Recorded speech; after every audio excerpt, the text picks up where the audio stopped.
Order the Board of Supervisors meeting for Monday, October 16th at 7 p.m. Will you please join me in Pledge of Allegiance? I pledge allegiance to the flag of the United States of America and to the republic for which it stands, one nation, under God, indivisible, with liberty and justice for all. Thank you.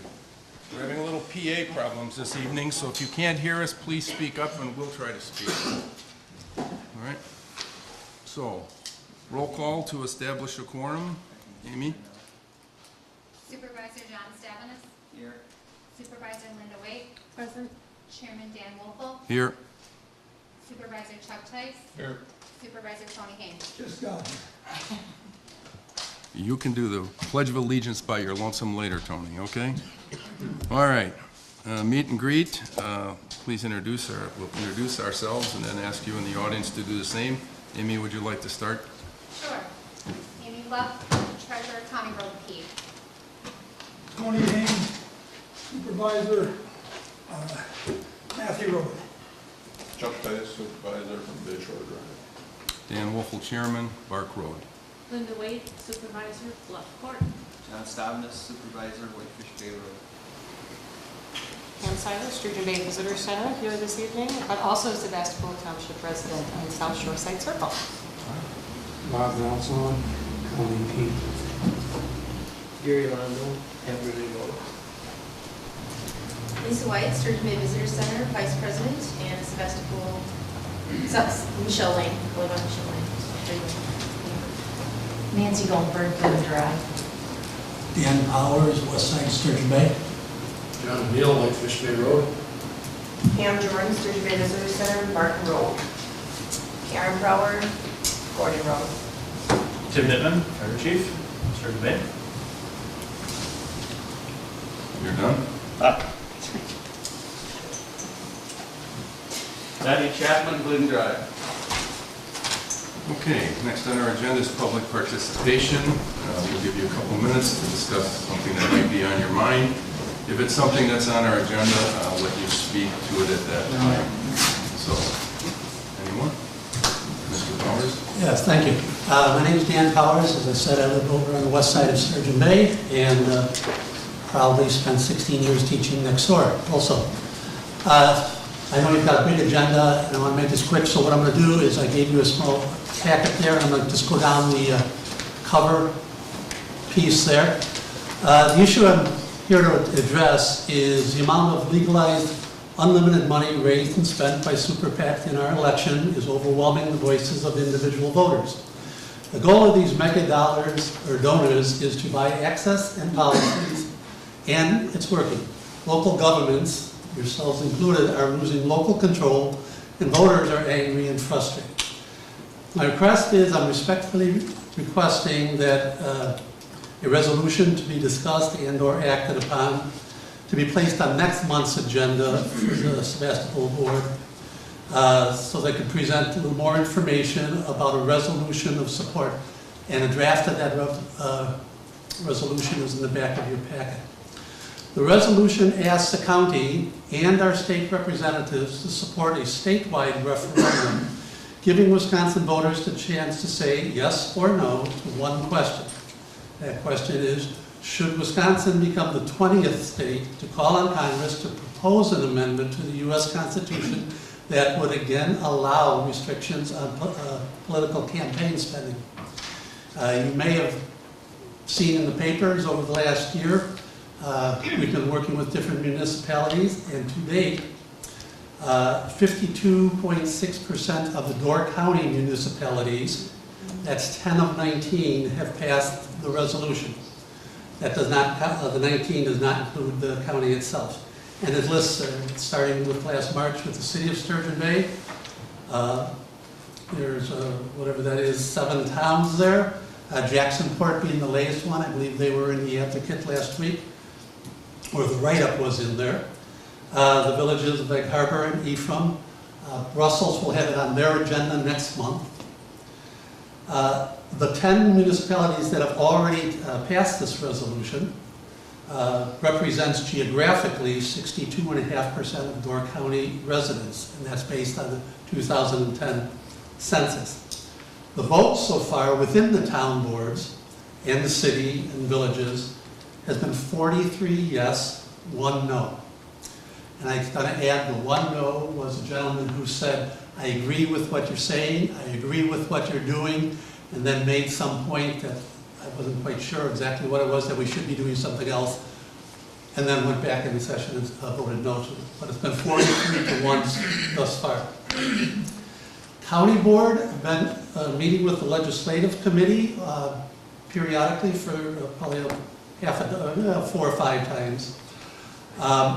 They are interested. They made no promises, but they have requested of the Ken Pavick, the county administrator, a timeline for a county-wide referendum, basically a year from now, November of 2018. The purpose there is that as towns are passing this, that the county would then, if they held a referendum, would allow the maximum amount of voters to have their say, rather than trying to do referendums in each small area. So there is a strategy to this, and they are totally aware of this and on board. Matter of fact, all the county board members are now receiving an update monthly. In Wisconsin, 115 communities have already passed, either by resolution or referendum, in essence the same thing, asking the state to hold a statewide referendum on this issue. By the way, bills to that effect are sitting in both the state legislature, in the assembly, and on the Senate side, in the committee. They were there in committee last biennium, and they died there. They weren't allowed out of the committee. This one will, if I were going to put $100 on it, will die in committee also. So the goal is this, to continue to get public and municipal support for this until Madison does address it. Of the 115 Wisconsin communities, approximately 72 of them, well, not approximately, 72 of them have actually held referendums. This includes 9 counties. I believe all the counties did it. A plethora of towns and villages and cities include. So of those 70 plus 72 local referendums, they have passed by an average of 78%. Politicians make this a partisan issue. Voters do not see this as a partisan issue. They're kicked off at this and want it at least discussed and talked about. So again, I'm respectfully submitting a request to have the resolution that you have in that packet placed on next board meeting, so I can give you some more information, answer any questions and answers you want. And of course, if you put it on there for discussion and action, you can discuss it and pass it or vote on it anyhow at the same time. Page 2 there is a brief summary of the issues and the local picture. Behind that is a sheet with 5 points of why I think I have here what we call unofficial petitions, where just people sign up when we do presentations on this, which has approximately 225 people so far, and we've only done about 4 presentations. So, so I will leave it at that. There's reasons. The major one for you guys is because of the group you represent, all the people, and the fact that you're getting, how do I politely say this, you're losing control of issues and money as it's coming down from the state. And I think there's a direct connection to what I'm talking about. So with that, I will leave the request, and I don't know if you want to say now or get back to me after that. It can be on next Well, I'll month's take agenda. it Thank you for your through it, time. and I'll decide on what to do, and we'll get back to you. Thank you. So thank you much for coming tonight. Right, I do. Anyone else wishing to speak? Yes? Hi, Karen Brower from the Sevastopol School Board. Just wanted to bring you up to date. We do have a board meeting this coming Thursday. Everybody's always welcome. In a lot of the community's mailboxes, you did get a postcard in regards to the Citizens Facility Advisory Committee. We are welcoming more people to participate in that, and if you are interested, we ask that you contact our superintendent, Kyle Woodkey, by the 18th, I believe, which is Wednesday. His direct line number is on here. He'd love to hear from you. This first meeting of this organization will be happening next Monday on the 23rd. Something else that will be coming in the district's mailboxes shortly is our quarterly newsletter. That should be coming approximately the first week of November, so keep your eyes out for that. It'll give you lots of information about what's going on in the district. And then just recently we did have homecoming. Just want to toot our own horn that we are conference champs once again. Last time was 1960, so that we're all out conference champs, so it only took a few years for that to happen again. The night was a great highlight with having some of the gentlemen that were on that team there. One of our current players had both of his grandpas on that team, so that was really nice. So we had them out on the field for the pledge with the players. We had a parade and bonfire, and some of you might have seen pictures in the paper as well. So just want to hopefully see you at some sporting events in the future too, not just football games. So Good. Thank you. I have one question for you, just out of Yes. curiosity. I did read the card. How many people are you anticipating to be in this group?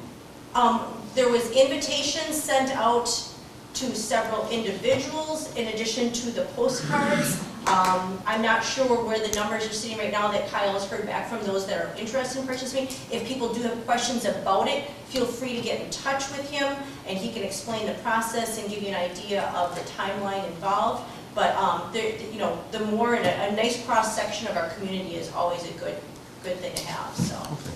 Thank you. Thank you. Anyone else wishing to speak? Okay. Thank you. All right. The agenda. Amy, do we have an agenda that was properly noticed? The agenda has been properly noticed. And would we have a motion to adopt the agenda? I'll make a motion we adopt the agenda for Monday, October 16th, 2017. I'll second that. Motion by Chuck, second by Tony to approve the agenda. All those in favor signify by saying aye. Aye. Opposed? Motion carries. Approval of the minutes from the Board of Supervisors meeting from September 18th. And we also have in that packet the minutes from, wow, those big minutes. The special meeting of the Board of Supervisors on Saturday, September 9th. Motion to approve those minutes. All right. I'll second. Okay, motion by John, second by Linda to approve the minutes of the Board of Supervisors meeting September 18th and the special board from September 9th. All those in favor signify by saying aye. Aye. Opposed? Motion carries. Okay, we're almost right on time. 7:15, we have Pam Seiler from the Sturgeon Bay Visitors Bureau who's going to give us a brief presentation. Brief, I got that. Welcome and have at it. Thank you very much. Again, I am Pam Seiler, the Executive Director of the Sturgeon Bay Visitor Center. I mean no disrespect, but I'm going to sit here and present to you so that hopefully your viewers at home will be able to see the screen as we go along in the PowerPoint presentation. We should light on. That would be some lights great, there thank so that you. you can see that.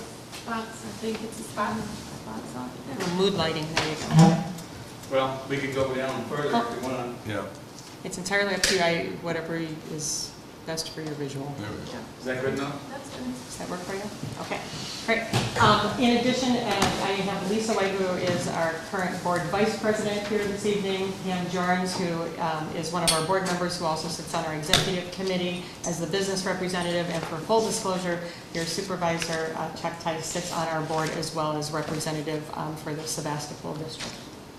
So we are here tonight simply to talk to you about what it is that the SBVC does, the importance of our organization, and to respectfully ask, actually, that Sevastopol Township consider giving the Sturgeon Bay Visitors Center a portion of the 30% of the room tax that you receive directly from the Door County Tourism Zone room tax collections.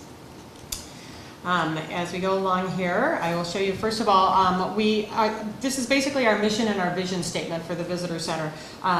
For our residents, we are a membership-based organization, so every business that joins the Sturgeon Bay Visitor Center is represented by us, and then as well as our visitors and our guests. Basically, we are promising that we will always make our Sturgeon Bay community, and by Sturgeon Bay, know that I am referencing 54235, which is what we represent at the Sturgeon Bay Visitor Center, a vibrant place to live, work, and play. We offer our office right down on 3rd Avenue in the heart of Sturgeon Bay as our community office. We have 11 events, 10 to 11 events a year, depending upon if there's tall ship festivals or some other events that come upon us. But you might be familiar with our Fire and Ice Festival, St. Patrick's Day Parade, our Fine Art Fairs. You can read them all here, and I will have these slides available to you as well if you would like me. I can email them to Amy, and then they can go to all of the supervisors. All the way through our Harvest Festival, Street Art Auction, and upcoming Christmas by the Bay, our tree lighting and holiday parade. We're also responsible for our beautification within the city of Sturgeon Bay, our planters, our flowers, holiday lights, street banners, etc. These are just a few of the photos of some of the things that we do throughout our events. As you can see, that we promote the street art, 4th of July, our events in Carlsville as well for your Carlsville days. Your wine stomp there was a great one. Door County Coffee always doing their famous pie eating contest and such. We are also a business professional development partner. We are a Main Street community, so we offer up to all of our members professional development through that Main Street organization, different workshops, trainings, and then also offer up our office as a community space. We have just 4 staff members, 2 full-time staff members, and then 2 part-time in our accounting and our guest relations, a member, as well as a few seasonal staff. At our office. We market all of 54235, again, as the premier heart of Door County, we like to say. 90,000 activity guides are distributed and mailed across the country on an annual basis. We have an award-winning website, which is sturgeonbay.net, and I heartily recommend that you take a look at it. We've had over 250,000 page views for just the first half of 2017. We also are heavily invested in our social media, which is Facebook, Twitter, Instagram, all of our hashtag programs. Again, I'm certain that everyone is aware in this day and age the importance of social media marketing. There are actually college majors and minors in that right now. People are making livings just simply doing social media marketing in and of itself, and I think that we have done an amazing job for the size organization that we are. We send almost 15,000 e-newsletters a month to our visitors and followers. And just recently we've added what we call App Droplet TV, which is actually something that you all might want to consider hosting here in your village hall as well. It actually feeds off of social media, your social media posts, but also anybody else who is doing any hashtagging of your locations. Let's say if they're out at Cape Point County Park taking pictures, or Cape Point, taking pictures out there, if they're at the Potawatomi Tower, etc., and they just tag it with that location, it will automatically pull into this feed. So it's actually generating content for your viewing and for anybody who stops by. We have it in our front office. If you are interested, please come by and take a look at it. It's been a really cool thing. And then, of course, the historic walking maps and padded tear maps.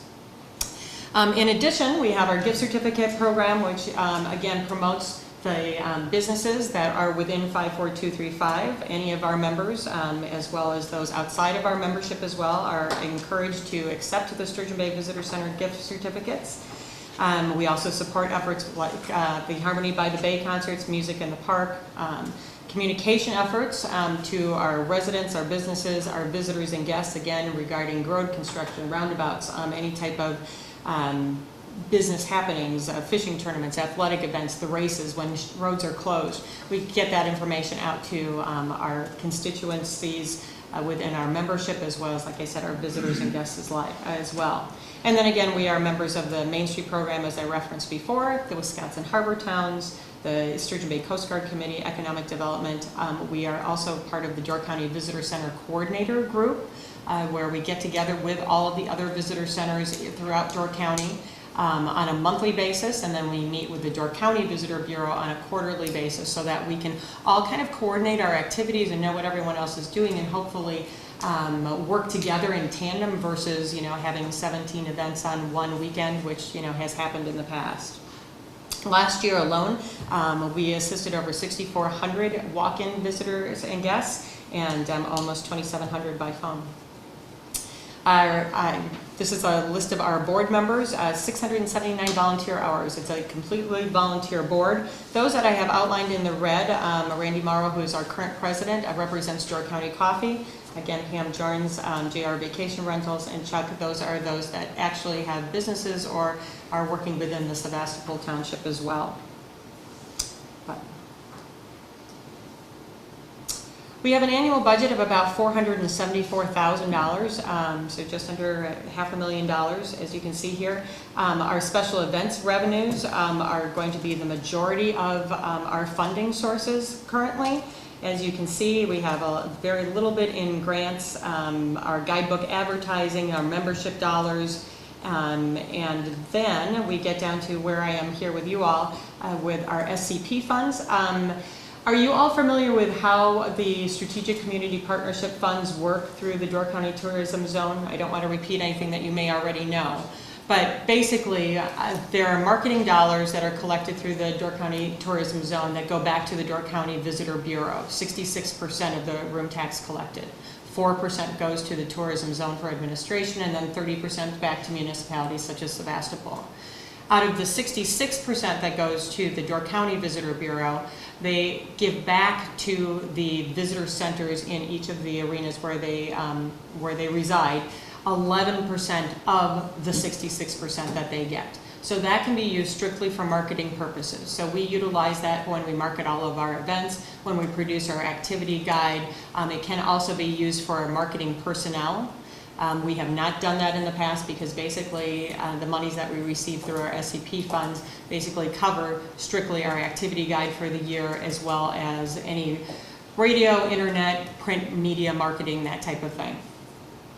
So that's where our funding sources are. And then we also have an agreement with the city of Sturgeon Bay, where, which is something that we're currently working with, but which amounts to about 25% of the 30% that the Door County, or that the city of Sturgeon Bay gets back, they give to the Sturgeon Bay Visitor Center in support of our operations. So we can utilize that to, keep our offices going and keep our personnel in place, hopefully.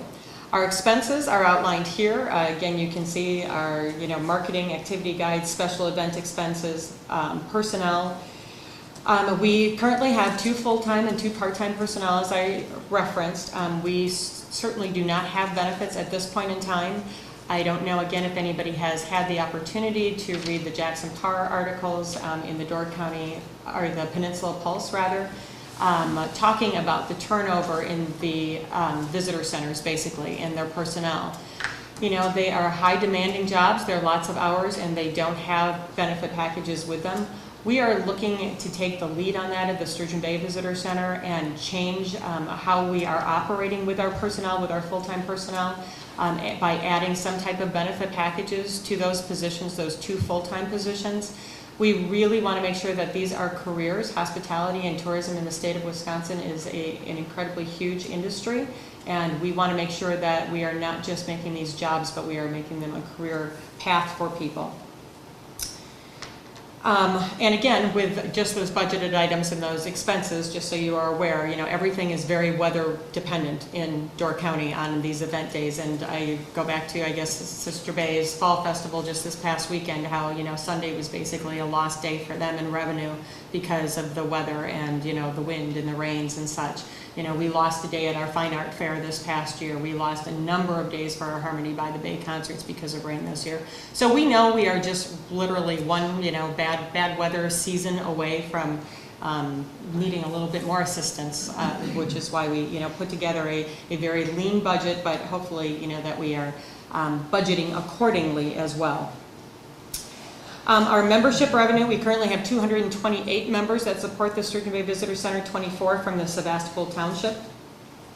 And then back to the Strategic Community Partnership funds. Again, it shows there that we received $46,000 roughly from the city of Sturgeon Bay, $2,000 from the township of Sturgeon Bay, and then $22,671 from the Sevastopol portion of those SCP funds that come from the Door County Visitor Bureau.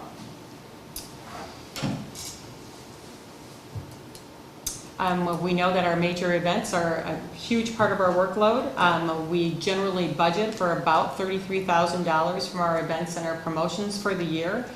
We work very diligently in securing private donations, sponsorships, and grants of those. And again, I hope that because of Chuck's position on our board, that you're aware of the things that we are doing and how we go about trying to fund those events as well. Keep in mind that any of these numbers do not include our staff time, our insurances, costs of doing businesses. That's just basically the revenue expense side of it. This is a chart which I think is one of the most important charts that we have here tonight. It's a community room tax.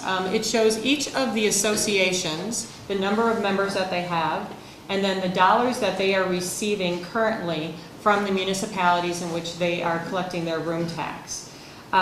So as an example, on the bottom I have Sturgeon Bay highlighted there. That is the city of Sturgeon Bay, in which we receive about $46,000 off of the room tax collected.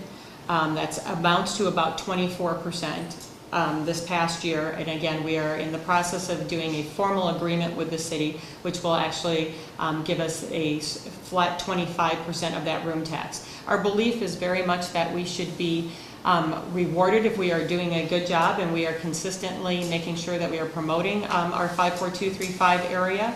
And then again, if we are not doing our jobs, should we necessarily be rewarded for that? No, I think we have to, constantly look internally to make sure that we are doing what we need to be doing. As you can see, the numbers are all over the board. Bailey's Harbor just negotiated their settlement with the Township of Bailey's Harbor, and they will be receiving 40% of the municipal tax, the room tax, of the 30%, excuse me, coming in 2018. Door County North is going to be approximately, I believe, at about 25% as well. Egg Harbor, the Village of Egg Harbor, is currently restructuring their agreement. They have been in a constant flux up there, as a number of the villages have been, as far as their administration through the visitor centers. So they are currently restructuring to hopefully be able to give those organizations the support that they need financially. Ephraim, you can see, they have always been 50% of their 30% collected. Fish Creek 34%, Sister Bay 44%. And then this next slide here was strictly, it's broken down by the Township of Sevastopol. These are the figures that I got directly from the Door County Tourism Zone, by the type of resorts or inns, condos, bed and breakfasts, etc., cottages that are here in Sevastopol, so you can see where your money is coming from. Obviously, the largest portion of that being the resorts, to the tune of $61,000. The Westwood Shores, Bayshore Inns, Glidden Lodges, make up a huge percentage of that. And I do have here this evening, and I will pass this out to you. This is a letter of support from Westwood Shores. That was addressed to you, that just came today. And the Bayshore Inn will also be presenting a letter, which I will pass along through Amy as well. Thank you. And that is simply a letter of support from Westwood Shores requesting support for the Sturgeon Bay Visitor Center for our operations. And then just at the end here, what we're talking about is in 2018, the type of plans that we have. What we would like to do is we're working on a wayfinding signage program for the Sturgeon Bay area, how to get people, to find points A and point B. We don't think that we do a very good job of that. We know that everyone is under the constraints of budgets, so we're willing to invest in that. We know that your budgets are very, very tight. I sat on the Sturgeon Bay School Board for 13 years, so I understand the revenue cap issues and how tight those margins are. But we would like to partner, with our municipalities within 54235 to find better ways of getting our people to where they would like to be and making it a more professional approach. So that's one of the things that we intend on doing, as well as then improving our Sturgeon Bay Visitor Center. We did some improvements in the guest enhancement areas last year, and we intend on continuing that out into 2018 this year. And then this is just my beautiful last slide here, a beautiful photo by Jason Mann that he took out at Cave Point last year. But I just have to say, this is one of our favorite quotes about what it is that we do. And it says, build a place where people will want to visit, and you'll build a place where people want to live. Build a place where people want to live, and you'll build a place where they want to work. Build a place where people want to work, and you'll build a place where business has to be. Build a place where business has to be, and you'll build a place where people have to visit. It all, and it only, starts with the visit, and that visit starts with us. This was something that one of the Convention and Visitor Bureaus put out there, and I couldn't agree with it more. We all know that, you know, sometimes it's just that first interaction and what that experience is like, and we certainly hope that what we do in our job is to make that experience the best possible, so hopefully people will come here and maybe make this eventually home as well. We've all heard the stories, we've all been part of that. So with that, any questions? No, I'll defer for a minute. Anyone on board? I think you had a figure up there that showed we collected room tax of $95,000 last year, and I don't think we hit that number, did we? I'm pretty certain we did not hit 95,000 last year. The number that we have from the Door County Tourism Zone is $95,349, and that came from their reports. And the information that I got from Kim said that there is approximately $1,160 difference between the approved posted reports and the raw data, and that is strictly because anything that would have been reported in 2017 for 2016 gets reported as prior year late fees collected in 2017. So that's all I'm going by. I think we were closer to 88 or 89,000. Maybe adjusted afterwards? And you said that Sevastopol currently, I thought it was a strategic marketing plan that we have with the Sturgeon Bay Visitors Bureau, rather than this strategic community partnership. It's the same. SCPs. The name has been changed from its original. Okay. The And original program ran, I believe, for 3 years, and it was supposed to end. And at that point, renegotiation with the Door County Visitor Center brought it back under a new name and a different formula. And have we renewed that? Pardon? Have we renewed that partnership with the Sturgeon Bay Visitors Bureau? There is no need to renew. It's It's automatic? ongoing. Automatic. You gotta understand, the program awards each community that 11% Right. fund, provided you have a business association Correct. or a similar organization that does your Tourism entity marketing. that it needs to go back to. We had the option of either accepting that money for our own business association, letting the Door County Visitors Bureau have that money back for their general fund, or passing it on to a business association in neighboring our community if we didn't have one. We made the attempt to get a business association organized in the town, and nobody took interest. So we came up at a vote here at the board meeting to allow our money to be funneled over to the Sturgeon Bay Visitor Center. And in turn, working with the Sturgeon Bay Visitor Center, I was put on the board. And as time went on, the visitor center started to expand outside of Sturgeon Bay city limits. We picked up all of the town of Sevastopol now, and we, matter of fact, went on to use the 54235 zip code as the perimeter of the organization now. So we did pick up Carlsville. Correct. We have several businesses in Carlsville that are members now, and part of Jacksonport, I believe. Correct. Town of Sturgeon Bay, a little bit on the Nassauwappi side, so. Anything that is allowed, again, within 54235 is what we are allowed to take in for membership and representation.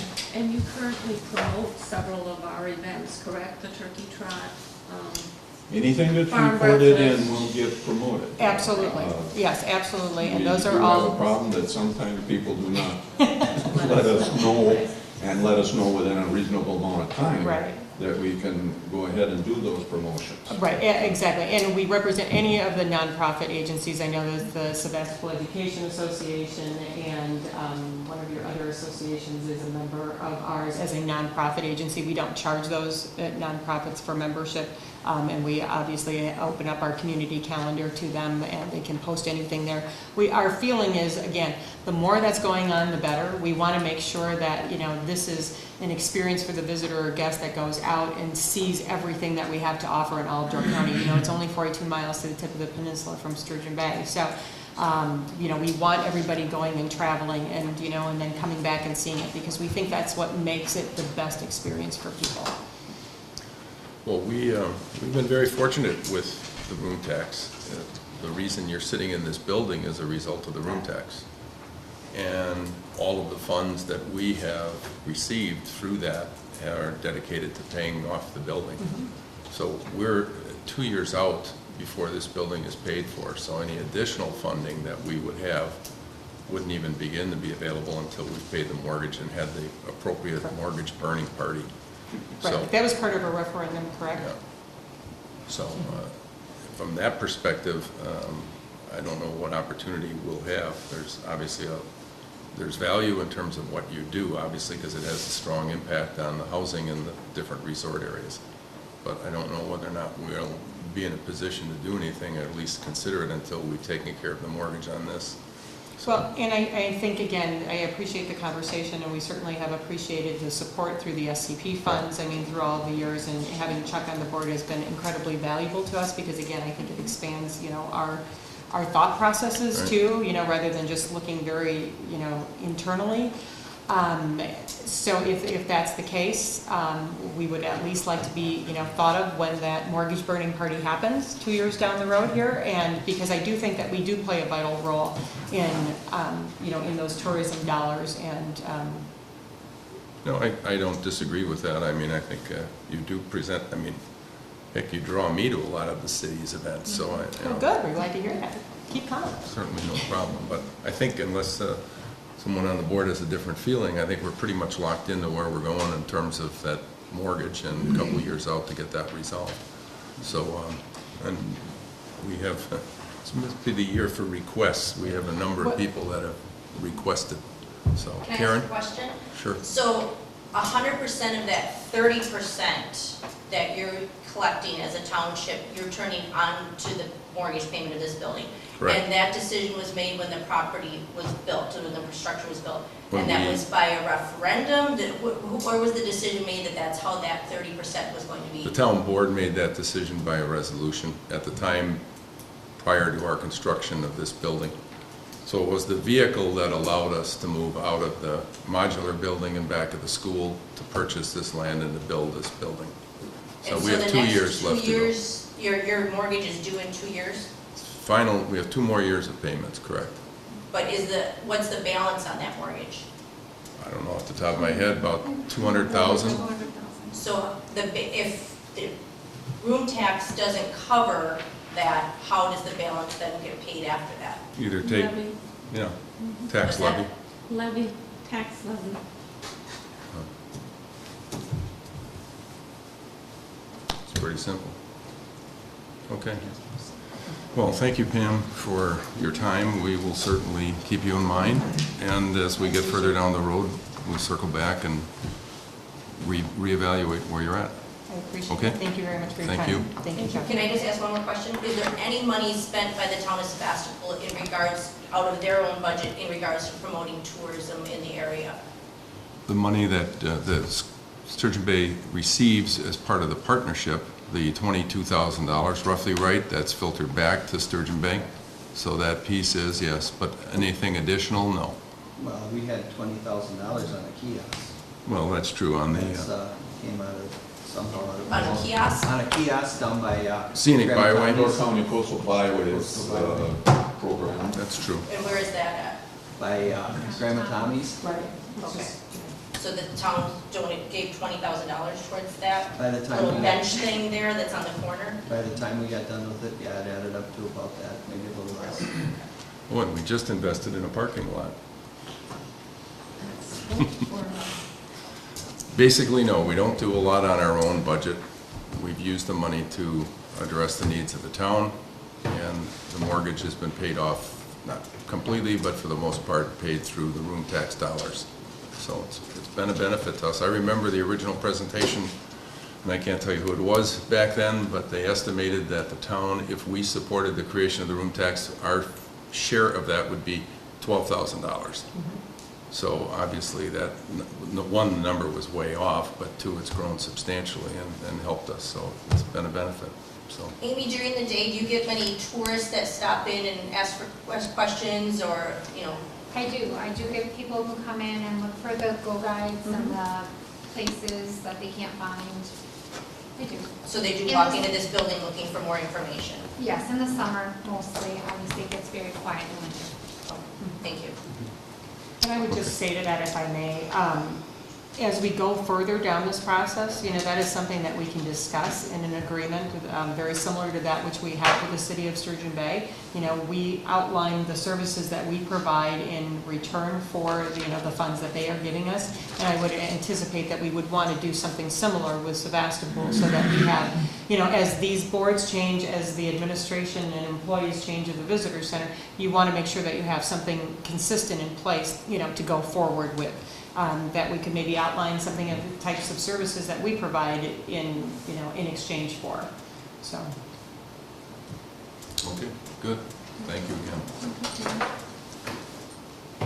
Okay, let's move on to pending business. And in the first item in our category is the Wisconsin Towns Association. We discussed this last month. Talked about the meeting we were going to hold here in November and the speaker, and I think Linda, you were working on that. Yes, So I'll let you. we do have a speaker, and that will be Jan Charette. She is one of the newest legal counsel on board with Wisconsin Towns Association, and she will be doing a PowerPoint that is about 30 minutes long, and it is on legal notices: when, where, why, how. I thought that was appropriate because we did have some questions on our residents receiving notices of certain meetings, so. Wonder we'll get one. with that. Okay. And Great. that meeting is Thursday, November 16th, is it? At 7 p.m. here at the Sevastopol Town Hall, and that is for all officers of all towns in York County. Okay, thank you. Also on our agenda here is the conditional use update for the Gundrum Winery. And this is strictly nothing more than an update to let those people that were here and had interest in where it was tracking and what was happening with it. And basically, after our last meeting, for those of you that were here or aware of it, we thought we had agreed to a process where both the proposed business organization and the concerned citizens would get together and we would sit down and try and reach consensus on the things that needed to be changed or modified so that we could leave with a win-win situation potentially for both the people that were for and against the winery.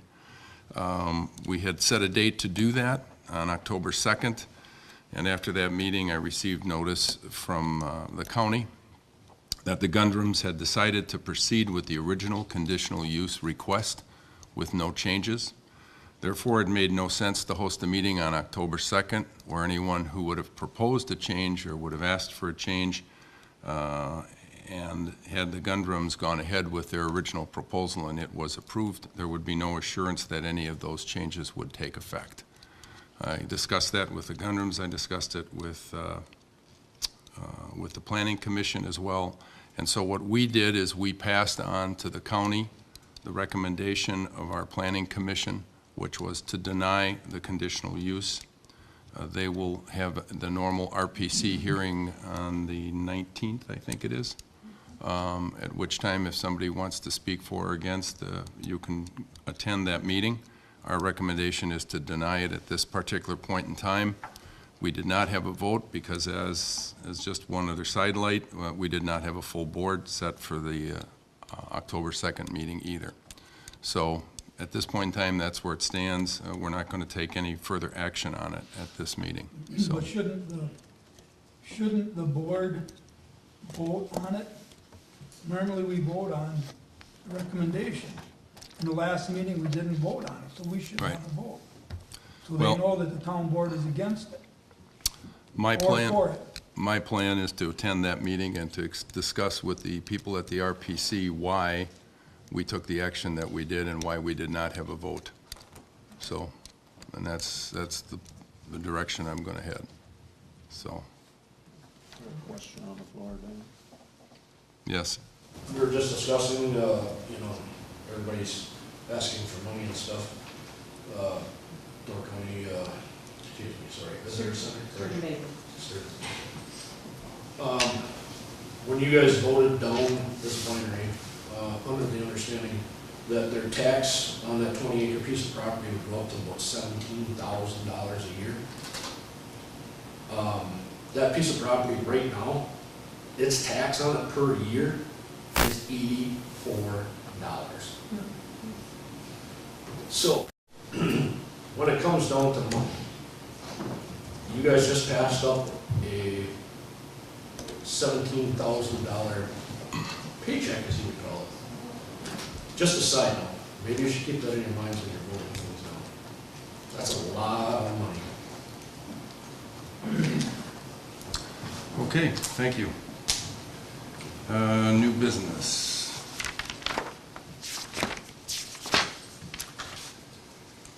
Okay, we have a request from the Door County Economic Development Corporation to participate in an official housing study.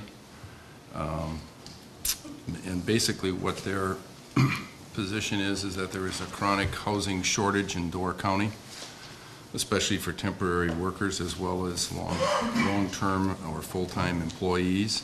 They would like to conduct a study to have a better understanding of exactly where we fit in seasonal housing, senior housing, and year-round affordable housing for residents. They are asking our participation on a cost basis to help them undertake this study. They have a sense of urgency in terms of wanting to try, once they have the facts, to want to perhaps approach the different communities with respect to changing or relaxing some of the zoning codes. For example, in our town, the 20-acre rule might have an impact with the output of this study, or could conceivably. They're requesting that we contribute as an unincorporated township somewhere between $1,000 to $5,000, and that's basically what's up. So it's open for discussion to see if in fact we have any interest in pursuing this, and we would then, if we do, of course, we'd move it to our October budget hearing, or budget meeting, excuse me. And if anybody's got any comments or feelings, feel free to share them. Linda? Do you? I'm not a fan of studies. Then you need a study to study the study. I should hope that our Door County Economic Development Corporation has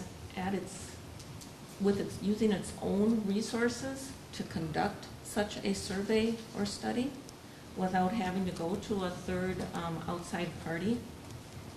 And I think the main scope here is probably the seasonal housing, which occurs up in Sister Bay, Ephraim, perhaps Bailey's Harbor.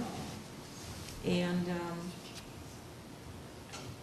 maybe those municipalities need to address the issue before coming to a county-wide study. Those are my thoughts.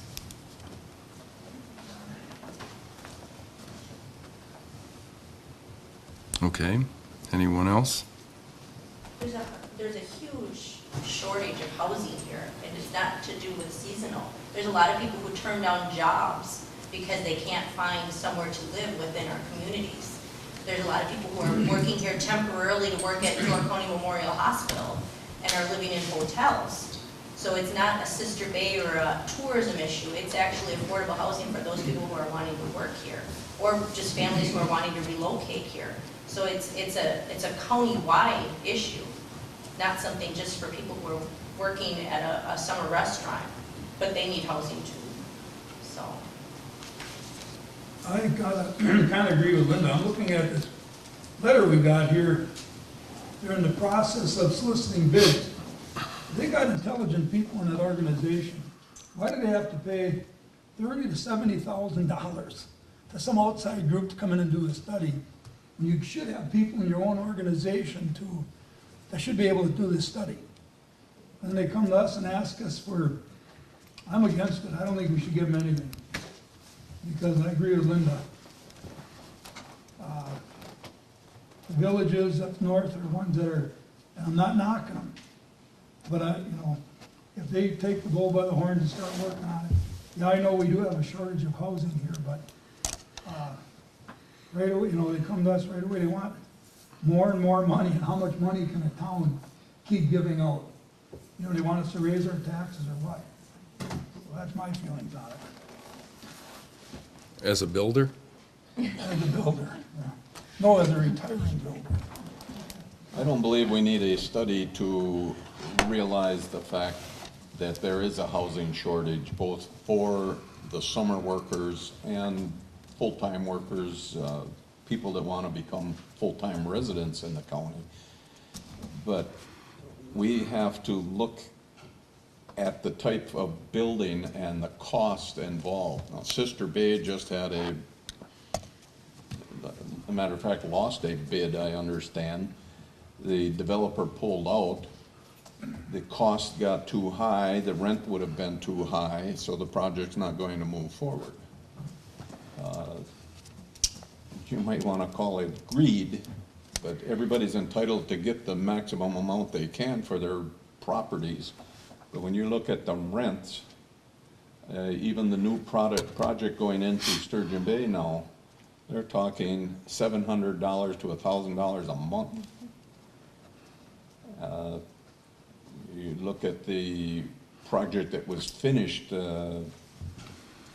right at the end of the bridge, the rental on those properties, like $1,500, $1,800, $2,600 a month.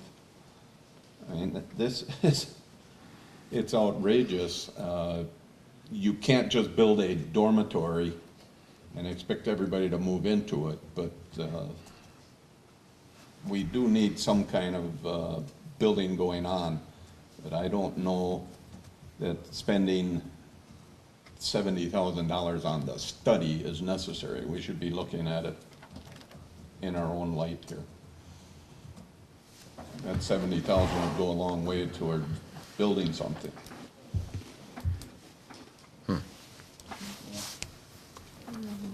Go ahead, Linda.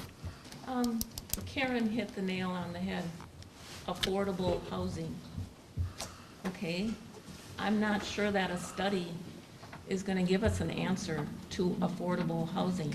Affordable housing for someone making $10 an hour, affordable housing for somebody making $100 an hour, and I don't know what the answer to that is. It's, I guess, boils down to supply and demand. We've got a lot of beautiful homes going up, and if the realtor's book is pretty thick, there are a lot of homes available, but are they affordable to a certain population? So. John, any comments? I just relate it back to when we had the feasibility study for the Whitefish Bay dock. They just told us that we'd have to wait for the water to come back. We paid all that money to tell them that the sand was too deep, so, I don't agree with having a study to do it, that $30,000 to $70,000 could go a long ways into building something, or. Well, I think we do have hard housing issues, and I don't have the fix for them either. I guess from my perspective, I'd like to hear more from them before I'd make any commitment to expend any dollars towards that. And I don't know if that'll be on our timetable, given our budget meeting or not. I'd like to hear a little bit more about it, because I do think it's a legitimate concern. I don't know if they need to spend that much money for a study, but the idea of not having full-time employees living in the community make it tough for example, staffing a fire department. as the number of volunteers decrease, eventually they're going to have full-time people, they're going to have places to live, and seasonal housing is, looks like it's going to be a problem as a result of a recent apparent change in where the government wants to go with temporary visas. So I'm not saying I'd put money towards it or not, but I guess I would invite them if they're interested to come and tell us more about why they think they need to do this, and then consider what might happen from that. So, and I would do that at the November meeting, which, you know, we would know where our budget stood, so we can either tell them that they still feel like coming, or we can tell them we've spent it all, whichever the case might be. But anybody open to that one? All right, let's do that. I'll invite them to attend the November meeting if they'd like, and explain this a little further. Okay. Next is the comprehensive plan update. And this came up as a result of our conditional use discussions that we had over the Gundrum property, and we've actually talked about it in the past, which is a need to update it, and this, I think, has just brought to the forefront the need for us to put it on the front burner. And I think between John and Linda, I will let you talk to that issue, if you would. I haven't done the legwork on it, so I will refer to We Supervisor were, Wade. we were expecting John He's to gone. not make it to He this just got meeting, back so. from vacation. So, yes, yes, the time is right for us to update our comprehensive plan. It was enacted in 2008, and a mandatory 10-year update will be due November of 2018, so we're right on target. I did reach out to Mariah Good at Door County Planning. She has some suggestions for us that we might be able to accomplish this on our own, depending on the number of changes, if any, that the public is interested in. Wisconsin Towns Association has some information for us as well. So I don't think this update will be as comprehensive as the $30,000 we spent in 2008. We could probably, like I said, do it on our own. And actually, the timing is good because our chairman is talking about getting a newsletter out the first part of the year, correct? Correct. All right, so then we could reach out to those people that served on our first comprehensive plan, see if they would like to come back for an update, and ask for any new participants to join in. If we had, we're required to have at least one public hearing. So if we had a public hearing, say in February and March, we would catch all our full-time year-round residents, and if we had a second public hearing in June or July, we could catch the summer people, and then hopefully have everything in place by September or October and be right on target. Is Jeff, right? Was he the fellow that we worked with? Yes, but he left. He's no longer with Omni. He's no longer on that. Right, and I did also contact Bay Lakes Regional Planning. Ah, that's the other Door one. County, the County of Door is no longer a member of Bay Lakes. Okay. But we could be a member on our own. She gave me some rough estimates. If we were a member, it would be around between $400 and $500 a year to update a comprehensive plan. She did not think it would be in excess of $10,000. And we do have our $12,000, I believe, set aside that we've accumulated over the last 10 years. So I think we should be covered. What would as far as Mariah's cost goes. What would Mariah's thoughts be on using Bay Lake? She did not suggest Bay Lake. Because I do remember reading that they were interested in working with us on that. Right, when we had that, when they sent out that survey. Right. On what they could help us with. And that's when I talked to, I forget her name off the top of my head, but. When we did start with this, Bay Lake was one of the ones, there was like 4 different ones, Omni, Bay Lake, and I forget the other 2, that we looked into. And the committee at the time voted for Omni to do the upgrade, so, or the comprehensive plan. But Bay Lake Regional Planning was in the mix, and for a while, the county was part of Bay Lake Right, we Regional, used to, so we could have used them in the middle after we had already got started, and we were too far into it for free, I guess, so. But now that the county has backed out of the Bay Lake Regional Fund, we would have to pay for it, so. Mariah also said Liberty Grove, Bailey's Harbor, or I'm sorry, Liberty Grove and Gibraltar did it on their own. Bailey's Harbor did use a consultant. Door County Planning would be more than happy to help us with the mapping and Okay. that, so. So do you want to take it back to the planning committee and Yes, draw some conclusions and then just tell us which way you want to go? yes. I mean, I don't have any issue if we went back to Bay Lake, if that's a resource that's reasonable, or if we go through the planning. Well, So- but like you said, when Omni did the whole thing, they, that Jeff is not there anymore, so Right. we don't need to go back to them. No. This was our comprehensive plan from 2008, and we could probably just do an addendum or a supplement to that.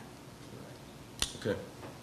So let's leave it at that. We will send it back then to the planning committee to evaluate what's the best course of action and start that process with a timeline in early 2018 with a resolution by late summer, if we do what you do. And I think it's a good idea to have both groups, the resident and non-resident, or seasonal people here as well. So we'll work to that goal.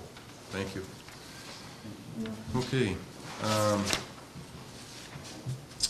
For those of you, many of you know, over the past few years that we've been in this building, unfortunately, we've had a reoccurrence of a water problem where our well has not tested, and we've had to take some action both with the plumber and the DNR, et cetera, et cetera. And so we have an on-again, off-again issue with our well.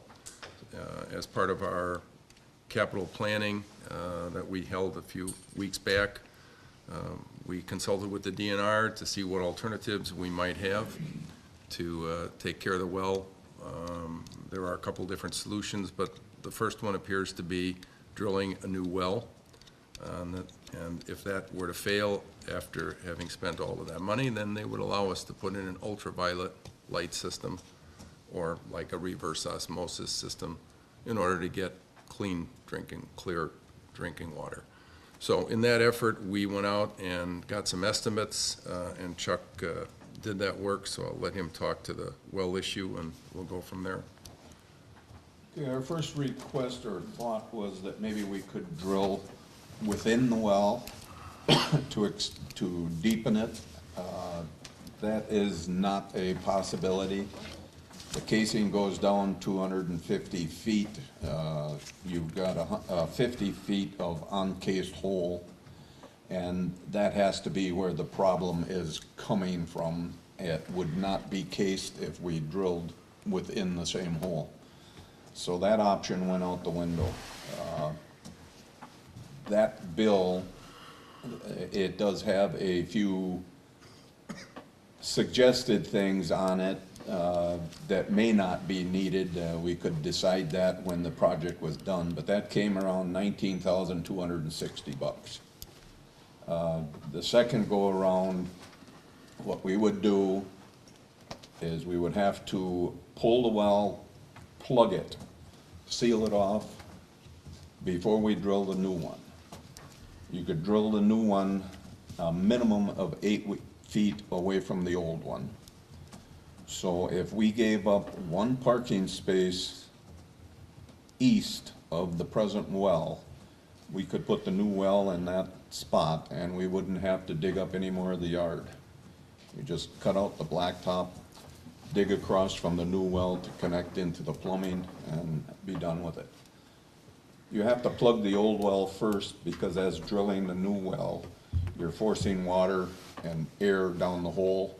And if you should hit a fissure that connects into the old well, you'd blow the top off of it and you'd have one big mess. So it's recommended we shut down for a week, close the well off, drill the new one, and get everything hooked up. What we would do is drill a 10-inch hole for the upper hole down to 260 feet. That'd be 10 feet below where we are now. Put in a 6-inch casing, and that would give you 2 inches of grouting all the way around that pipe. make it a much stronger impermeable well. Once that's in and set, we drill the remainder 40 feet without, that would be drilled within that 6-inch casing. And we'd be down to 300 feet, which is 40 feet deeper than where we are today. So drilling the hole, $6,000. The casing would be $4,680. The grouting would be $1,500. The cap is $40. Sterilizing and testing, $150. The DNR permit is $60. The balance here under the pressure system, we don't know if the pump we have in there would be strong enough. If it is, we could reuse our pump. We could save money there. The new pressure tank, realized that the tank we have now is going on 8-9 years old. It has a rubber membrane in it. That rubber membrane can absorb the bacterias in that. And if we put in a new well, you're just leaving the contaminated equipment in the building, you're not going to solve your problem. So that was a questionable item, but it is a recommendation that we do replace that tank. The piping, we have determined the piping is underneath the building. It would be a major project. We would have to cut the floor out of the building in order to get to that plumbing, and realize that this place was filled with about 4 feet of crushed stone, which does not stay in place when you dig in it. It would just keep caving in. So we would wind up undermining our building. So it's recommended that we stay in the area where we are now with that well and try to connect into the plumbing that's on the outside of the building. Pressure switches, gauges, fittings and all that, that's all necessary parts. The excavation and cleanup, you gotta realize when you drill a well, you got a muddy mess when it's all done, and it's gonna take considerable work to clean up that type of material. So we're looking at about $1,595 there. And pulling the old well and sealing it off, just under $2,000. So this estimate comes at a $19,615, which is not a whole lot more than the original at $19,260. We're getting a deeper well, a much better sealed well, and we could save money if we don't need some of these extra parts. So he's requesting a $3,000 down payment. He has told me that if we give him 2 weeks' notice, we could have this well drilled in the month of November this year yet, if we want to go that route. My recommendation would be to get it done, because if we wait and we get a bad sample again and we're shut down, then you're dealing with his backlog of work. So we've had the problem enough times that I don't think it's gone. It will come back to haunt us. So I would recommend we move forward and get it done. Since we capped the old well over by the Christmas tree and filled in some hollow spots, how many times have we had a bad test? We've had bad tests. How long ago did we cap? For the park? No. For here. The park has never had a bad test, has it? No. Maybe once or twice the park has had. No, the park, there was an old well over by the Christmas tree that we capped off. On the corner. On the corner. And we filled in a bunch of low spots and did some other stuff. We've done numerous things to try to solve the problem, and one of them was abandoning the well that was left down at the park. Cleaning. And there were some rock hole fissures in the front yard out here that we filled in, put sealer in them and capped them off. We've had this well pressure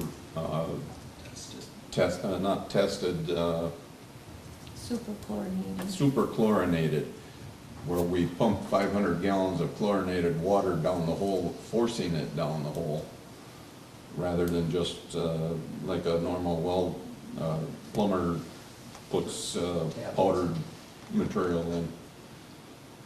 And we keep coming back with bad water. It's cycling, you know, it has to do, there's gotta be some fissures around the neighborhood here somewhere where bad water during a rainstorm or Always whatever seems kind to- of an event.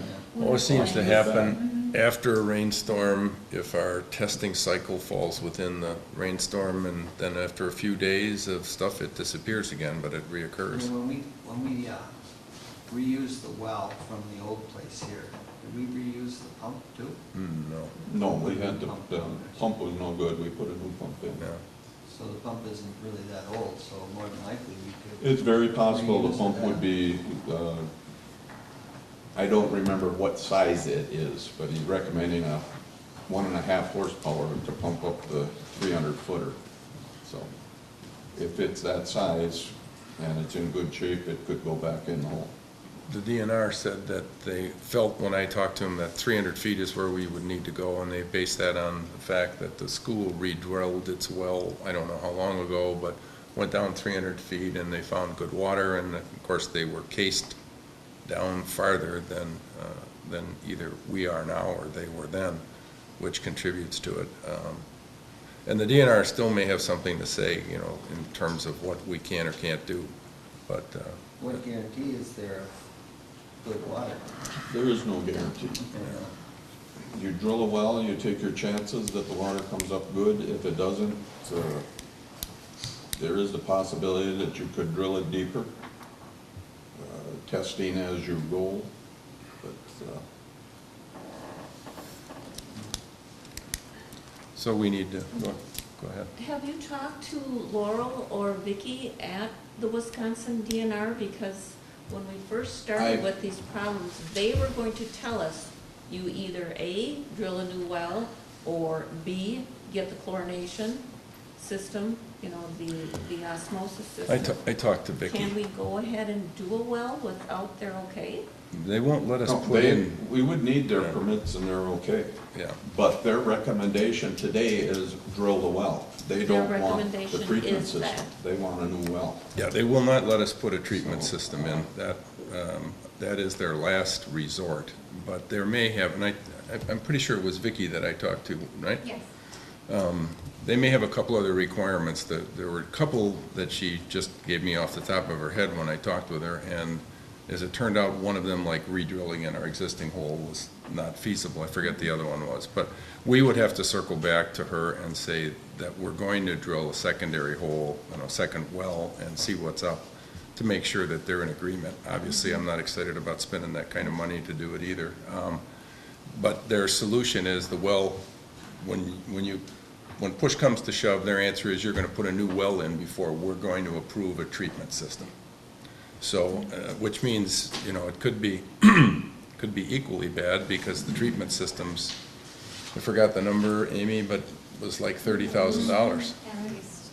plus ongoing maintenance. So we're not interested in going that route if we can avoid it. So, at any rate, you have a question? Judge, I said on the well, because they think that the pressure tank might be holding some of the contaminants or whatever. Did you guys look into actually getting a pump with the pressure tank on it since it's down in the hole? And eliminating the external pressure tank itself? They do build it and it's actually a little bit more reasonable. You'll never have to put another pressure tank in. I don't know if you talk to your well driller about that, but there's a lot less maintenance on it. It's just an option. I mean, if you got him going that route, it's the maintenance end of it, you know. And then, whether you're 6, 8 years down the road, you're not changing the pressure tank again. You're eliminating one problem, you know, because pressure tank's actually down in the well. So, I mean, I think it's just a it's pressurized. an option. You know, I think it's talk just to a your well driller pressurized about it. system on demand. So, okay. We have $37,000 in our capital improvement fund. Yeah, I mean, we have the money set aside that, you know, if we want to do it. The question is the timing, it's really a question of timing, you know. If it goes out again, we're back to the same process as all of us know. So, you know, do we do it now, or if the thing goes bad during the winter months, I would assume we can still drill a well, but I think it's going to be certainly a much bigger challenge from a cleanup aspect, and everything else gets rather complex. If you're drilling in the wintertime, the price is gonna go up too. Yeah. So, But, another question? If you drill in winter, your cleanup's gonna be done in spring. yeah, So it's gonna have to sit there through the freezing weather, and it's gonna deal with it, unfortunately. Can't they look at the water table? Like when I dug my well a couple years back, they told me 480 feet, and that's where we hit the water. They should be able to do the same thing here, right? well, they're the ones that gave us the direction saying you need to go down 300 feet. But before we do anything, we'll go back and get everything from them on a second go-round, because I don't want to revisit that. So, you know, after you've done it, would you go another 50 feet? Yeah, okay. So, yeah. Can they can't utilize the well that's there at all? If they're gonna pull the case and cap it, they can't re-drill that deeper? No, we've already checked into that, No option to that? yeah. They Not, don't pull casings anymore. They do, so They just, you got a clay material that you pour down in there, and when it mixes with the water, it forms a gooey cement, and it plugs it right up to the top.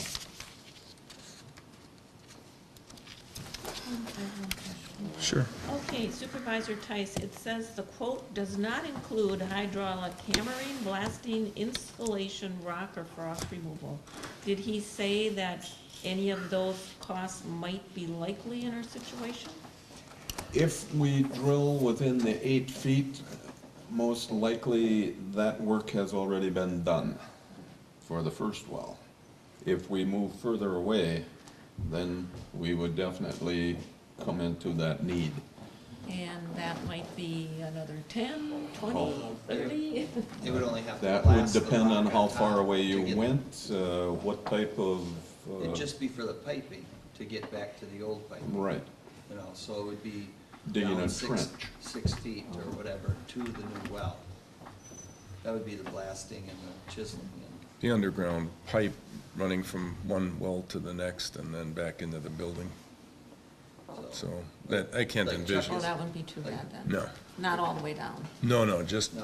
whatever they have to bury the pipe, Like 6. 6 feet or 8 so feet. below the frost line, Yeah, whatever they bury it at. yeah.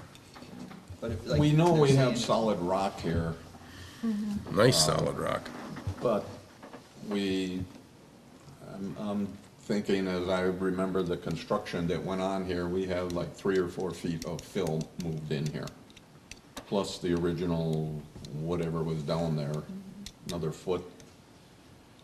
What would happen is you dig right down to the bedrock, you put your pipe on the rock, and then you insulate it with styrofoam sheathing, and then put the cover back on it. So if we could get down 4 to 5 feet, we would not have to do any rock work. If it's less than that, we may have to do some trenching. It depends on where the old pipe is, how deep the old pipe is too. You want it Right. that deep, you know, at the same depth. You wouldn't want to make a big jog in it, but within the 8 feet, they probably already blasted the hole, is why they want to go 8 feet away, right? Don't know. Who oh, that's right, Euclid. Who put the pump in? Not Euclid. That had to be the plumber that was, what's his name? I know who it is, and would they have any ideas? That plumber? Shouldn't that be in the records? Yeah, it is. I just can't think of what his name is, but we could look and just. Clark. Yeah, there you go. Clark Plumbing. DeClark, and just see what their experience was when the well connection, and maybe they have somebody that could give us a clue on that. We've already talked, when I was with Mark here, we had Oh, you talked did? with them. Okay. To see where the piping went, and he's the one that told us the majority of it's under the building, Okay, so. all right. So what do we want to do with it is really where we're at then. Obviously, regardless of what we do before we start, we'll go back to Vicky at the DNR, if in fact that's our choice. Otherwise, we either decide to move ahead with it or we postpone it again to the next event. Well, the longer you postpone it, the colder it's gonna get. I'm with you. Move that we move forward with the project. We need to do a lot of checking yet. I mean, DNR permits and everything else have got to go with it. So we're looking at a calendar here to try to get this done in the month of November.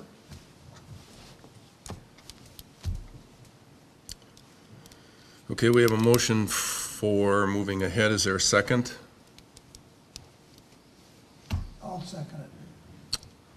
All right, we have a motion by Chuck, a second by Tony, to decide to try and, with the good blessings of the DNR, to move ahead with drilling a new well. Any further discussion before we vote? All I right, think a lot of the minor stuff, the pressure switch, the pressure gauge, the brass, there's gonna be some brass fittings, but, some of that stuff is all already in the building, so we'd be able to reuse that. Hopefully, we'd be able to reuse the pump. So, I mean, if you could take, say 3,500 and another 1,000 off of that 4,500, hopefully it would be around 15,000 instead of the 19, but other than that, yeah, who knows? right. Okay. So, a motion and a second. All those in favor of proceeding with the well drilling as soon as possible, signify by saying yes or aye. Aye. Opposed? No. Motion carried. So Chuck, we will leave it in your hands, but need to touch base with Vicky to make sure that we're in sync with them. If we get a significant change from them, then we bring it back to the board before we proceed. Okay, go ahead. Is there any downtime? One- So that, There will be please one let week. Amy know, because if we have rentals or events going on, we need to know. We have 1 week where we will be He without. said we'd be without water for approximately a week. Okay. Just so keep Amy posted on. You probably don't have much in November anyhow on the calendar. We don't have much on the weekends. We do have the Wisconsin Towns Association meeting here on the 16th. And we have a few during the day, I want to say that same week. Girl Scout stuff. Women's and- Fund All and. right. Well, we might have, depending on timing, we might have to move something. We have them without water. All right. Okay. But we always were able to flush toilets, and this time we wouldn't be able to flush toilets. All right. Next item is, it's only, it's a thought, I shouldn't say a thought. We're going to implement town email addresses. We have an issue that we need to make sure that we are archiving all of the communication that gets transpired between town and the supervisors, and the only way to do that easily is to implement town email addresses, and we're in the process of trying to get that accomplished. And what would happen is, just like the town of Sevastopol's address, you'd have an address either Supervisor 1, Supervisor 2, 3, or 4, which is one way at the town of Sevastopol, or we could have your names in there as an alternative. The preliminary information says if we kept it as Supervisor 1, 2, 3, and 4, the next person, in the event that you didn't run for office next year or whatever, and somebody took your position, they would have all the historical stuff that you communicated back and forth. I don't know that that's that important, because usually you're just dealing with a current issue. And I think that would be more beneficial to have your name on the email account so someone knows who Supervisor 1, 2, 3, or 4 is. And in the process of doing that, what would happen is, as you communicate through email, you would copy the town in, and Amy would then archive those emails, so that if we have an open records request, which we have had a couple, we have the ability to easily draw that information back up. We're going to work with Dustin Overbeck and get that accomplished. We'll keep you abreast of So another what's going to email- go on. Another email account? You'll have an email account, but there is a way for you to, depending on your primary account, and we're going to try and work that for you as well, where you can have both email addresses come to one account, so that you're not going to check your personal account and then have to check your town account and back and forth. Because you know how well I check my email. Yes, I know, you're astute, you're the best. But it's something I think, when we talked about doing this a few years ago, it was part of the automation, where we were trying to see if we could incorporate, bypassing the packets. And that's just not feasible through the county. The cost to do that was too great. But we do need to do something with the email addresses and archiving, so we'll work to do that. I just wanted to give you a heads up that it's work in progress. Next item is one I put on there, which is the town hall entrance. And this has actually come up a couple of times. When we built the town hall, we always envisioned doing something out front as you walk in the main lobby and the entrance there, and we've never done anything. So I have one idea that's just mine. I'm like anybody else's. I always thought if we could figure out some way to get an artist to do a mural, a representation of the town of Sevastopol on that wall, so that if you walk in, you could see what the borders of the town, where you were in relationship to that.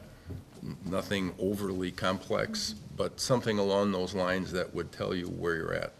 I think something needs to be done with that front entrance, and it's been a topic on and off over the years, so I just brought it back hoping that somebody had a different idea or a thought on what to do with it.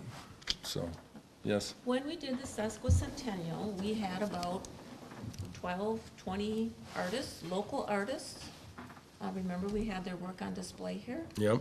Would reaching out to all of those artists, inviting them to a gathering here at the town hall, and maybe combining their efforts, if they could come up with I like the idea of having a map of Sevastopol or something like that out there, but they could probably do something very artistic.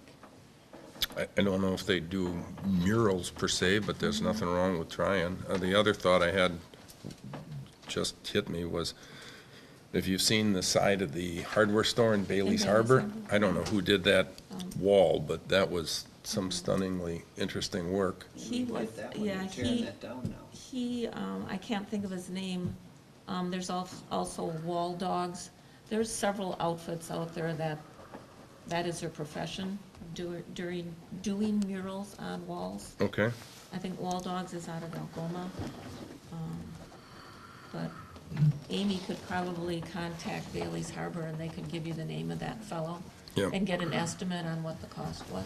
It's beautiful. I didn't catch the whole beautiful. conversation, but you mentioned the guy that, whoever did the one up at Fish Creek Auditorium with, That's one that, too. was it, with the farmer driving and, Yeah, I didn't, I don't know who did that. well, we can find out. There might be I mean, do you like the idea of trying to have an entrance with a map of the town? I mean, is that something that you think has merit, or you just want to leave it?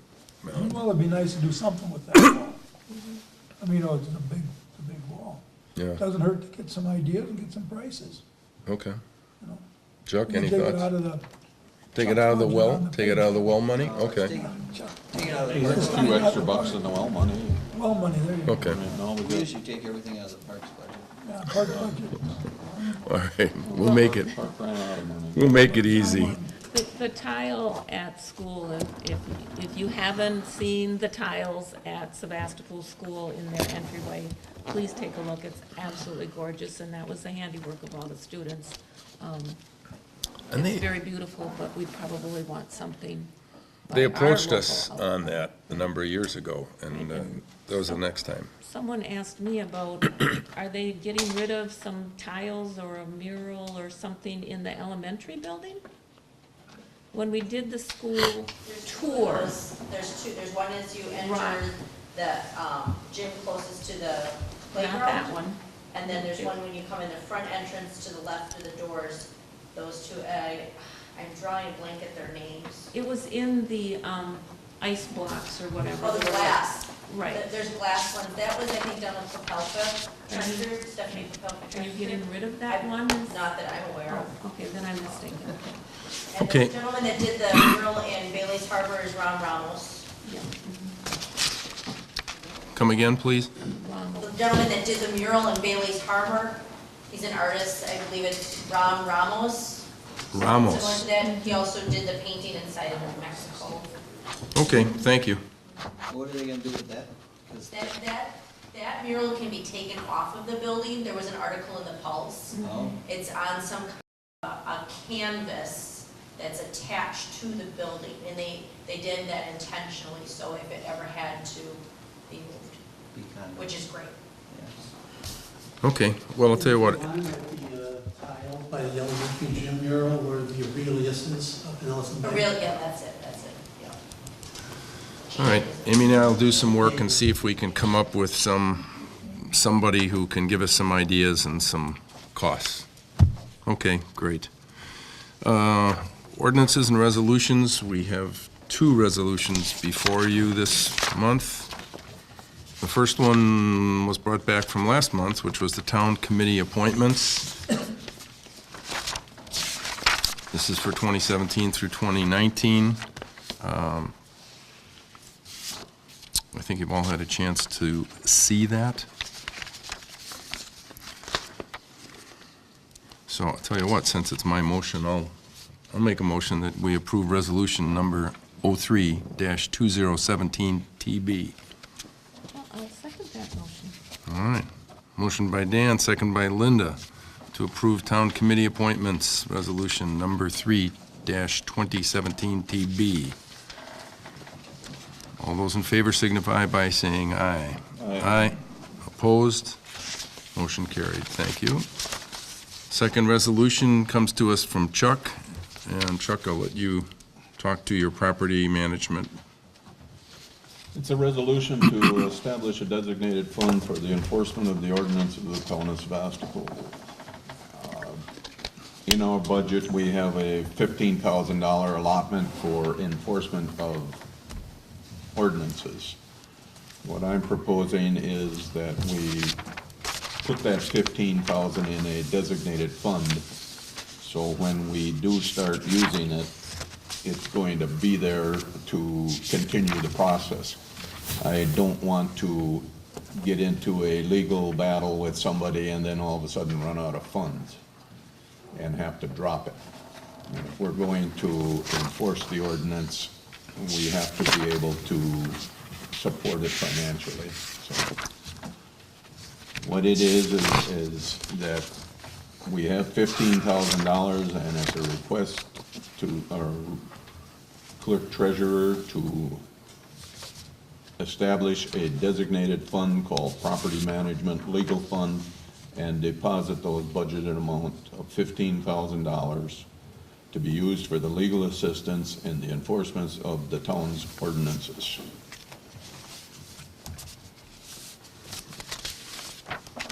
I will make a motion that we approve resolution number 04-2017 TB. Any questions? Do we need 15,000 to do that? I mean. I'll second that. Have you dealt with an attorney lately? Yes. 15,000 may not be enough in any particular case. But it seems to be we're running into problems with what you're trying to enforce. But we need an attorney now. It's getting to that point. We've been working on a couple of ordinance violations, and we are not getting the cooperation. So the next step is going to be to go to an attorney. And once that starts, So why aren't they cooperating? What's the problem? They don't want to do what we're asking, clean up their property or. if I knew, I would have the problem solved already, because, you know, some people just refuse to follow the rules. Does this board feel that these are honest requests? Oh, yeah. That's all I want to know. Yep.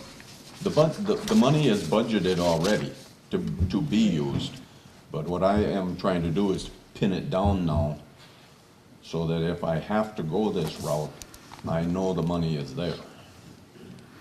So, Okay, we have a motion on the floor from Chuck, a second by John, to approve resolution number 4, 2017 TB. If there's no further discussion, the vote, go ahead. Realistically, once you start enforcing it and get it cleaned up, then it should be self-supporting, where, you know, fines or whatever would go back into that fund, so you would never have to put more money back in there, hopefully. As of right now, that's the way it's supposed to work, but sometimes it doesn't, so. Okay. So the 15,000, Chuck, that you're talking about is designated just for property management committee, correct? And legal is for legal fees. I didn't catch That 15,000 that you're talking about, so it's designated for one area of legal fees, correct? Just for property management? It's designated for the enforcement of all the town's ordinances, no matter what they may be. It may be the weed ordinance, it may be the nuisance ordinance, the animal ordinance, we have several others, driveway and roadways. So it's anywhere we may run into a problem. So if your committees are creating the problems, there shouldn't be legal fees. Pardon? If your committees are creating the problem, you shouldn't have to go to an attorney. The committees aren't creating the problem. We are trying to solve the problems. Okay. We have ordinances, we get complaints, we go out, we investigate. We start out with a fairly friendly letter, I believe, that explains what the problem is and how we expect it to be taken care of, and giving the person an opportunity to, the first letter gives you 30 days to comply. If you can't do it, it also gives you a phone number and my name. Give me a call, let's discuss this and come to some kind of arrangement. We're willing to work with people who are willing to work with us. If you go ahead and take care of the problem, there, you know, the issue, there is no problem. If you don't, or you refuse to, you'll get another letter, a stronger letter, and if you still refuse, that's where the attorney's gonna start coming in now. Now it's time to enforce the ordinance using legal action. So it could be just an attorney's letter, and that might solve the problem. If not, it might wind up into a full-blown lawsuit. So we have plenty of options, and we're willing to work with people to solve these problems. And a lot of problems are just what I'm going to say nitpicky. Neighbor complained because your dog is barking, you know. I'm glad you just said that, because now it leads me to my next question. So all these complaints that your committees get, the town board gets, town chairman gets, you guys cover it up by saying they don't have to tell you names, they don't have to tell you numbers. I think you guys should bring this to a referendum. I think anybody that makes a complaint has to file paperwork. That way there's a paper trail to it. They do. They file paperwork? We have, Then well, it needs to we've be turned over to instituted that. whoever's getting complained against. We have the complaint form now. Because We have the a anonymous policy stuff, on how it has to be followed down the line. well, it's funny because it's really interesting that our fire chief is sitting here today, because him and I had a hell of a conversation today. Because there was a complaint on my property that there was a couple hundred tires sitting on it. And as Mr. Dittman, I'm sure will testify right now, there's not a couple hundred tires sitting on my property. So, I don't know. in my defense, it's ironic how this is gonna work out. I would love to know who made that complaint, because that's a false report. And with an officer of the law sitting here, makes it more interesting. Filing a false report is punishable by law. So not one false report. I'm going on 3 just in the last 4 months that have all been proven wrong. And I don't Cut you think, off, but- I don't think the 15,000 designated for property management, legal John, fees, I don't think it's justified. And property management committee, like I stated before, we're short on money in this town.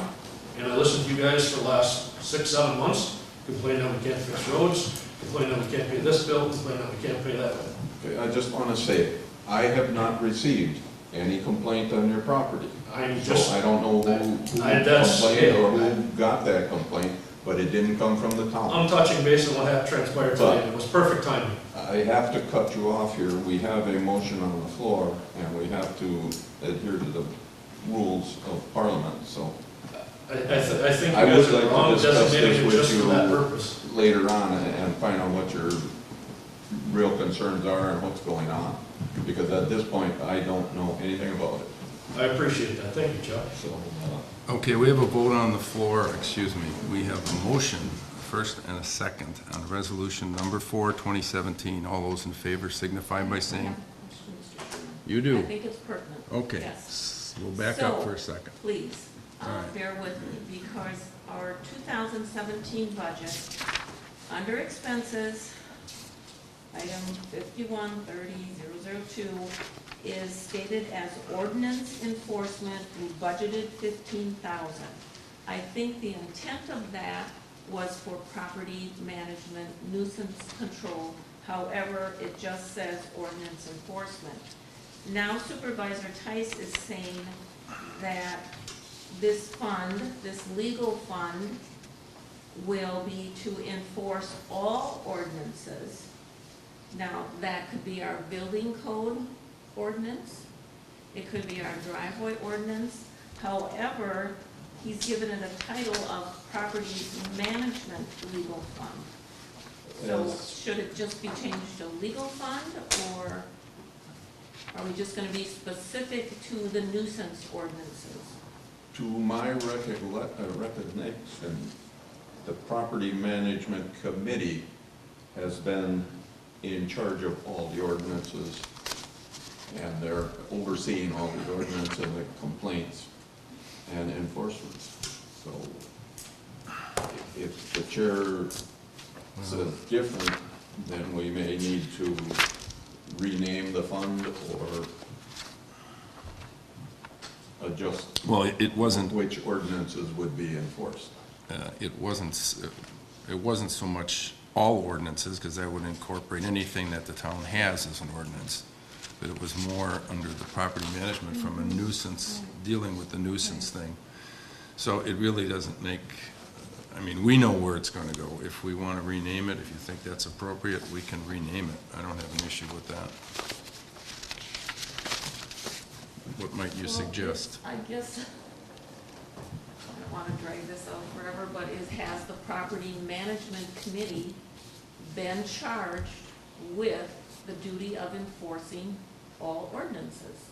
Like I said, it could be our building code ordinance, or our speed limit, one of our speed limit ordinances, or what can and cannot happen at the parks.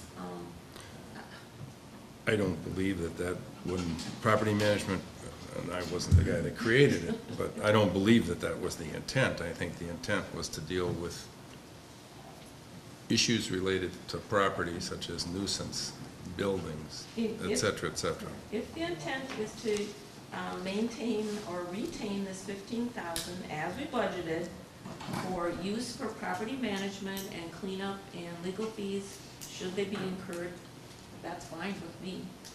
But I'm not certain it's for the enforcement of all ordinances of the town of Sevastopol. No, I don't believe it is either.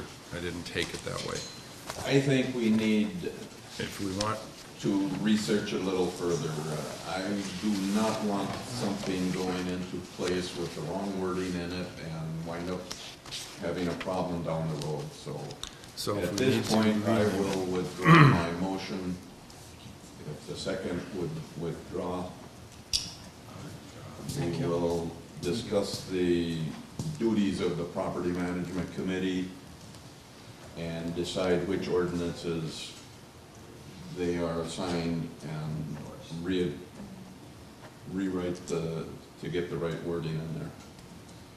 I think originally, didn't we call it the nuisance? I don't recall when Leo started, what was it actually? It wasn't called Property Management Committee.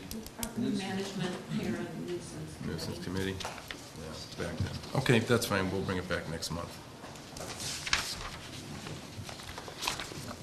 Okay, financial reports. You have before you the fund balances through September 30th. Budget versus actual, January through September 2017 as well. And you have the transactions list for the month. And if there are any questions on those documents.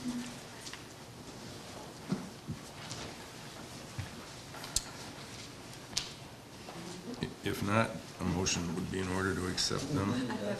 Linda's got one, I gotta start going. Go ahead. Have at it.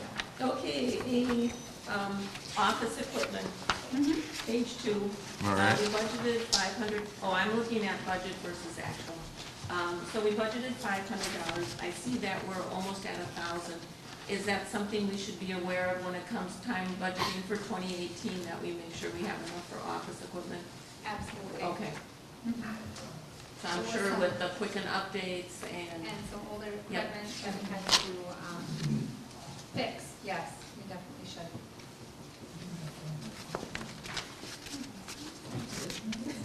They were gonna ask the same thing. Is that it? Is that it? Does anybody else have anything? That was pretty quick. I'll give Amy some of my work money. All right, so motion to accept these would be in order. I move to accept the Financial report. financial report I'll for second it. September. All right, motion by Chuck, second by Tony. All those in favor signify by saying aye. Aye. Opposed? None. All right, treasurer's report. Amy, do you have anything other than the now well-known office component? We have received the bill for the repair that we did on the Whitefish Bay Bridge. We've also invoiced Door County for their cost share portion. We received a slight reimbursement from Rural Mutual for our insurance. And we have received a bill from Jason Wilkie for spraying the Phragmites, and we invoiced the residents that had it on their property, so we should be receiving some monies back there. All right. Any questions on that, Linda? Well, looking at our fund balances, we're really down there. Yes, we are. If we have to dish out 23,000 for the bridge. And they reimburse half of that. Let's hope that we get some GTA, our last quarter in here soon. Okay. So that brings us to, has everybody signed the vouchers, bills, and claims? I'll make a motion to approve vouchers, bills, and claims. From, Second. okay. A motion from John. September to October. That's fine, I was waiting for that. Motion from John, second from Chuck to approve vouchers, bills, and claims September 19th, 2017 through October 16th. All those in favor signify by saying aye. Aye. Opposed? Motion carried, thank you. Any oral committee reports? Got one on the property management committee. I don't know. It's middle of the page, first page, where it says, so we'll be looking into this disturbance, business/business permit for the Parsons. Is there Parsons Road? Is that No, Peterson? Parsons property on Walker Road. Parsons property on Walker Road. Yes. I was thinking that was two roads meeting, and I'm thinking, what? No, we did not name any road. Okay, good, because I wasn't sure where that road was. Okay. You missed that road for your stop time. I missed that road, that's for sure. All right, any other comments? If not, we're going to place these minutes on file. I don't think I'm hearing anybody else with an oral committee report? Or you do? Quick one. You do, all right. I just attended a forum with the Door County Invasive Species team at Crossroads on October 12th. where we had Door County Invasive Species Team, the DNR, myself as a town representative, Nancy Goldberg, Joe Wellen, all got together, invited the public to come and learn more about the invasive species, how the programs work, the cost sharing, the different ordinances that the towns have put together, and the workings for trying to get the rest of Door County's municipalities involved. And Phragmites is the top invasive that we're after, but there is a list a mile long of different ones to go for. At the present time, the county has sprayed the county highways. Our town itself has picked up on the lakeside and the bayside through the Door County program.